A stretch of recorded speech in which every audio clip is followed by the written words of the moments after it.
Le verdict est tombé. Ce vendredi, en fin d'après-midi, au 5e jour du procès de Saad El-Mjarrad, et après 6 heures de délibération, le chanteur a été reconnu coupable de viol à 7 voix sur 9. Il écope de 6 ans de prison ferme. Il a 10 jours pour faire appel. Il encourait jusqu'à 20 ans de prison pour des faits remontant au 26 octobre 2016 dans un hôtel parisien, accusé d'avoir violé et frappé une jeune femme, Laura, âgée de 20 ans à l'époque, dans une chambre d'hôtel en marge d'un concert prévu à Paris.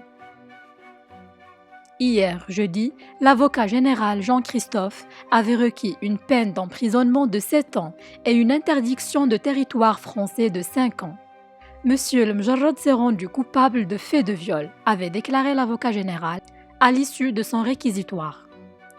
Devant la cour, le chanteur de 37 ans contestait les faits, jurant qu'il n'avait jamais violé Laura. L'avocat général avait cependant demandé plusieurs fois à la Cour de garder en tête les notions de nuance et complexité au moment de prendre leur décision. Dans les procès pour viol, on entend souvent parler de parole contre parole, avait-il déclaré.